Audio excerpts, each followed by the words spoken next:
Graça e paz, sou o pastor Davi Nascimento, pastor presidente da Assembleia de Deus de Abraão, a Igreja da Justiça Divina pela fé, sem a lei de Moisés.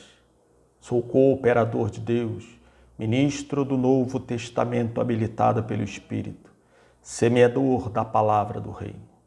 Caro espectador, dê um like, compartilhe esse vídeo, se inscreva no nosso canal, ative o sininho para ser notificado a respeito de novos vídeos. Vamos todos aprender com o escritor da Epístola aos Hebreus as riquezas da nova aliança.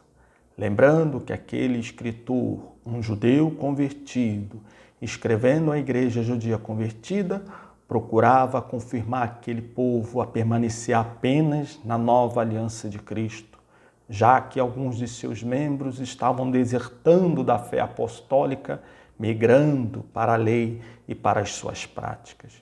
E no propósito de confirmá-los a permanecer na graça de Cristo, ele escreve aquela epístola, enumerando as distinções entre a aliança de Moisés, recebida por ele no Sinai, e a aliança de Cristo, que o Filho amado inaugurou com seu sangue no Calvário. Aleluia! Ressaltando que o escritor da Epístola aos Hebreus sempre aponta a aliança de Cristo como nova, melhor, superior e eterna frente à anterior aliança. Amém? Graças a Deus. A primeira distinção no que se refere a tais alianças é a Escritura que as rege. Como diz em Hebreus capítulo 1, verso 1 e 2, que diz: havendo Deus outrora falado muitas vezes e de muitas maneiras aos pais pelos profetas, nestes últimos dias nos falou pelo Filho, a quem constitui o herdeiro de todas as coisas, pelo qual também fez o universo. Na anterior aliança, Deus falou a Israel pelos profetas, várias vezes, de muitas maneiras. Isso é possível verificar na Escritura de Gênesis a Malaquias. Na nova aliança, nos últimos dias, Deus fala à sua igreja pelo Filho. E este continua a falar pelos santos apóstolos que nomeou. Uma vez que no próprio livro de Hebreus, capítulo 2, verso 3 diz: como escaparemos nós se negligenciarmos tão grande salvação, a qual inicialmente foi anunciada pelo Senhor e depois confirmada por aqueles que dele a ouviram, seus apóstolos. Quer dizer, Deus nos últimos dias fala à sua igreja pelo Filho, no seu ministério de Mateus a João, e pelos que confirmam a palavra do seu Filho, no ministério dos seus apóstolos, de Atos dos Apóstolos a Apocalipse. Amém? Graças a Deus. Aleluias. Nós, aleluia, temos visto que mesmo antes de Cristo morrer, ressuscitar, subir aos céus, antes mesmo da própria Escritura de Hebreus ser confeccionada, já no ministério de Cristo, Deus deu testemunho, aleluia, em favor da fala, da palavra do seu Filho como única e exclusiva a soar aos ouvidos dos homens. Isso é possível conferir quando do evento da transfiguração de Cristo numa montanha. Aleluia, glória a Deus. Naquele evento, Deus marcou a chegada do seu reino e com ela o estabelecimento da palavra do seu Filho como palavra daquele reino a reinar única e exclusivamente aos ouvidos dos homens. Neste vídeo, porém, em especial, nós veremos as implicações daquele testemunho divino em prol da palavra do seu Filho amado como única e exclusiva. Sim, caro espectador, desde aquele testemunho divino, houve implicações seríssimas que precisamos investigar em nome de Jesus. E a primeira dessas implicações do testemunho divino em favor da fala do seu Filho como única e exclusiva está em 2 Pedro, capítulo 1, verso 16. porque não vos demos a conhecer o poder e a vinda de nosso Senhor Jesus Cristo, segundo fábulas engenhosamente inventadas, mas nós mesmos fomos testemunhos oculares da sua majestade, pois ele, atenção, recebeu da parte de Deus Pai honra e glória, quando pela glória excelsa lhe foi enviada a seguinte voz: Este é o meu Filho amado, em quem me comprazo. Ora, esta voz vinda do céu, nós a ouvimos quando estávamos com ele no Monte Santo.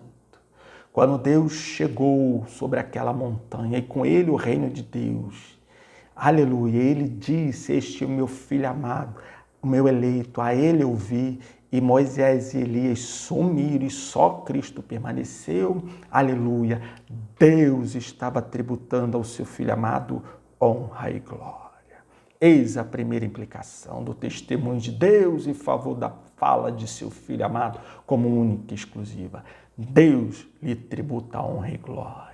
Aleluia. Deus não prestigiou, quando da chegada do seu reino, a fala de Elias, nem de Moisés. Deus deu honra e glória à fala de seu Filho. E isso é de uma gravidade ímpar, porque Cristo, em João capítulo 5, verso 23, diz: Quem não honra o Filho, não honra o Pai que o enviou. Quer dizer, todos aqueles que insistirem em ouvir a lei e os profetas, pregarem a lei e os profetas, estarão privando o Filho da honra e glória que o Pai lhe tributou naquele evento.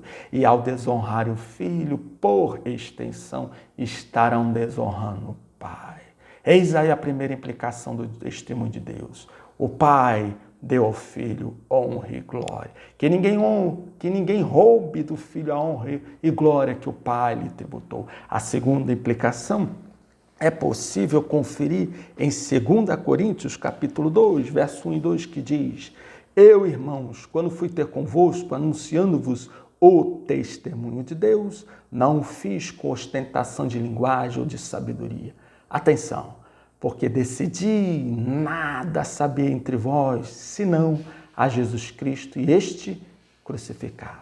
Quer dizer, o testemunho de Deus, do qual São Paulo fala, ele consagra Cristo como aquele que fala com exclusividade. Por isso que São Paulo diz, referindo-se a anunciar o testemunho de Deus entre os coríntios, dizendo: Nada propus saber entre vós, senão a Cristo e este crucificado.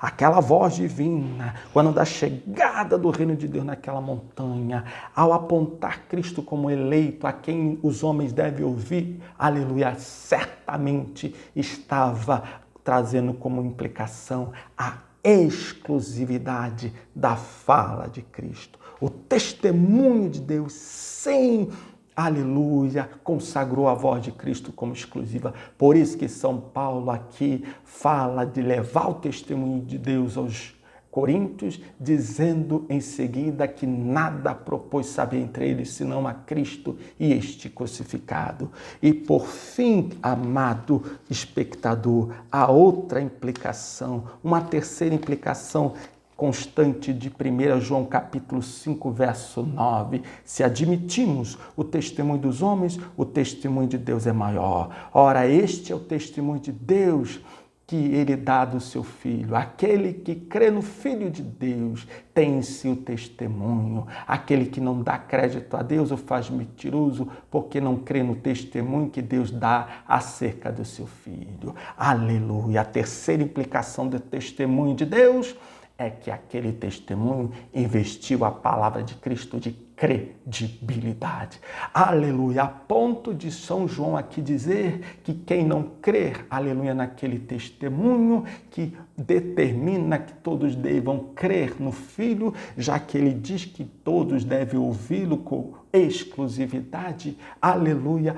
Quem não, aleluia, ouve o Filho, faz de Deus mentiroso. O testemunho de Deus, aleluia, implicou, aleluia, glória a Deus, em honra para o Filho e glória. O testemunho de Deus implicou em credibilidade em favor do Filho. O testemunho de Deus implicou em exclusividade em favor do Filho.